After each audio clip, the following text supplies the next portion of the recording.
Prime Minister, thank you so much for your time. This is a historic deal, and it's a historic moment in what's been a very difficult 15 months for this region. Is this the last chance for peace?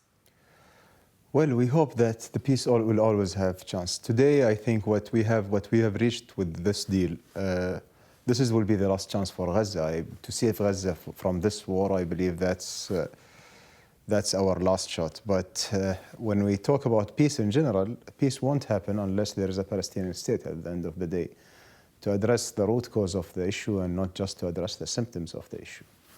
Is this ceasefire then a moment for this region, a sort of chance to reshape the region? Well, I believe the whole war has reshaped the region, and you have seen what's happened as a consequences of this war. What we have seen and what we have witnessed in Gaza, I don't recall anything in the recent history that happened like this. A war of almost 467 days, it's killing and bombing of innocent people, no shelters. There is no any safe place. We have never witnessed something similar to this catastrophe. I believe it's the moment for all of us today to think about what's on the broader picture. How can we have a peaceful Middle East? How can we have a Palestinian state next to Israeli state living side by each other peacefully? And that's what we are aiming for. There have been those who have been critical of Qatar's role, especially because Hamas has been based here. What would you say to them?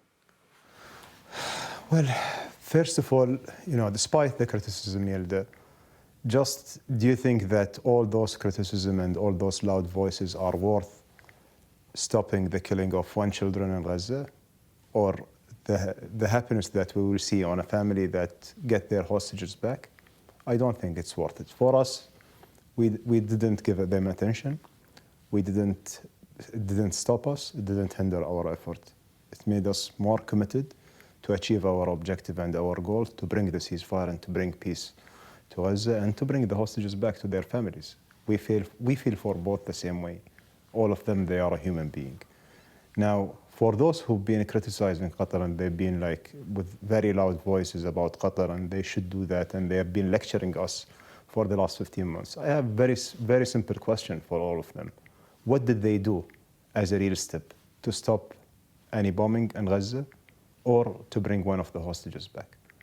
What brought the hostages back in November 2023 was the mediation effort that was led by Qatar and Egypt. This is a complicated deal. It has multiple phases. Why are you confident it's going to last? Well, first of all, we have to be optimistic all the time. Now, when we are drafting such a deal, and as you mentioned, it's very complicated. It has a lot of complexity within the deal itself, because the situation is not simple, and it's very complex.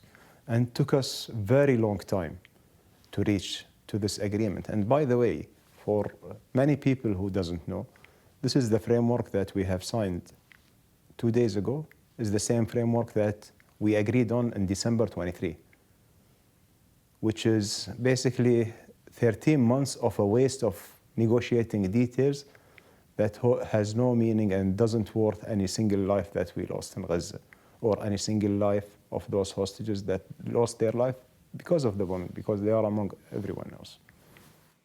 Why did that happen, if it is the same deal that was agreed to in December 2023? I believe you should ask the parties.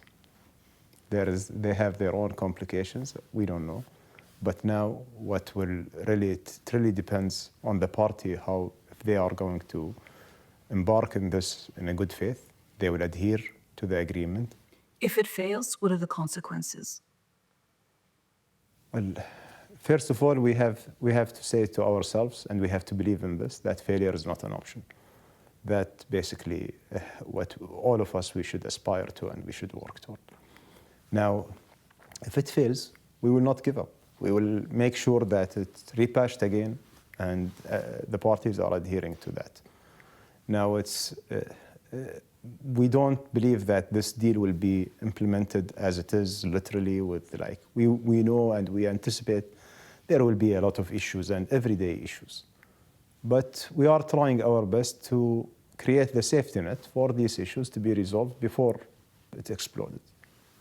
Just finally, Prime Minister, when we spoke in London in December, you were very positive about the impact that the incoming Trump administration was having.